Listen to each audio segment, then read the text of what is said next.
Bonjour Olivia. J'allais dire c'est Bonjour, rigolo, mais Laurent. c'est pas rigolo du tout. Il y a quelques jours au Palais Royal, il y a eu une manifestation de femmes contre les féminicides. D'accord. Oui. Et parmi lesquels la plus célèbre, Oui. dont le nom n'est pas toujours facile à dire. Je vous laisse dire. Shevchenko, Ina Shevchenko. Oui, hein, elle qui- était au Palais Royal. Oui, elle y était. Et justement, en plus, elle vient de se raconter sa Oui, vie dans un livre. oui, dans un livre formidable qui s'appelle Héroïque, publié aux éditions des Échappés. Je trouve que c'est un très beau livre où on la découvre sous un jour assez inattendu, je trouve. Puisqu'on va découvrir une partie de sa vie, mais aussi découvrir les héroïnes qui l'ont inspirée, les modèles qui ont fait qu'elle est devenue C'est nourrir sa cette réflexion, femme-là. en fait. Exactement. Voilà, d'accord. Alors, il y a parfois des anonymes, parfois des femmes très célèbres. Le livre commence, elles font l'armure, parce qu'elle est dans un squat. On vient de taguer des mots très violents sur les murs en disant « on va vous tuer ». Et mots qui, tout d'un coup, vraiment l'entament plus que de raison. Alors, il faut dire qu'à cette époque-là, Ina, elle vient d'échapper à un attentat à Copenhague. Viennent d'avoir lieu les attentats Oui, c'était le contre déchaînement Charlie de haine, Hebdo. hein. Ouais. Et tout d'un coup, elle a une sorte de moment de désespoir. Elle se dit, est-ce qu'on va y arriver? Est-ce que ça vaut le coup? Et puis, elle ouvre son téléphone et juste à ce moment-là, il y a une jeune fille de 15 ans qui lui dit « Vous êtes mon modèle, merci d'exister ». Et elle se dit « Mais évidemment, interdit de flancher Ah oui. ». Donc, il y a comme ça ces petits messages anonymes, mais il y a aussi plein de Ça fout femmes. des frissons, ce Oui, genre de petites choses. mais tu ce sais. livre donne des frissons. Ouais. Plein de femmes incroyables. Une autre qui vous donne des frissons. Alors là aussi, c'est difficile à prononcer. Elle s'appelle Maria Botchkareva. Ah, Botchkareva. Je suis sûre qu'elle va vous plaire.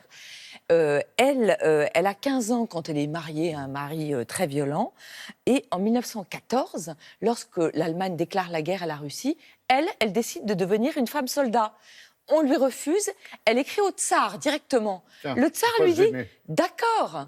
Donc, elle devient une femme soldat et elle va même monter entièrement un bataillon féminin. Il va y avoir 2000 engagés volontaires féministes qui vont se battre, mais vaillamment, comme des C'est Amazones. une histoire méconnue. Incroyable, méconnue. Bon.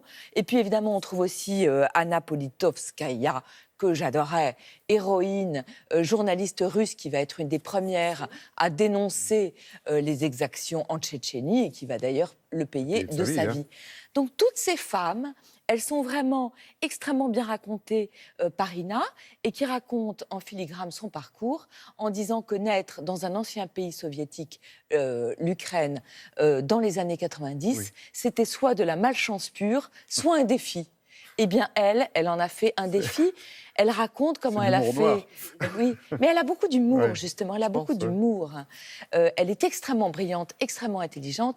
Elle fait des études de journaliste et elle raconte comment elle trouve refuge chez les Femen, ce mouvement donc entièrement pacifiste dans lequel des femmes se servent de leur corps nu comme d'une arme pour défendre toutes les femmes dont le corps n'a pas été une armure.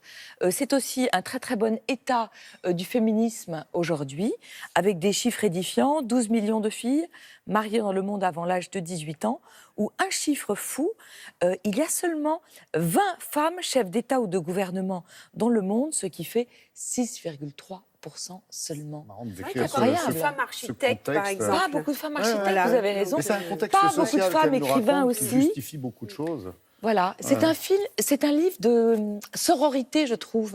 Ah oui, j'aime bien le mot. Oui, j'aime bien ce mot aussi, ça s'appelle Héroïque. J'adore les couvertures. Alors, autre couverture en jaune, mais bleu cette fois-ci, Oui. et il est encore question d'engagement. Très là. important aussi, en fait, c'est deux livres super importants aujourd'hui. Ça s'appelle Exil, ce sont des nouvelles données par 14 auteurs de manière entièrement gracieuse aux livres de poche.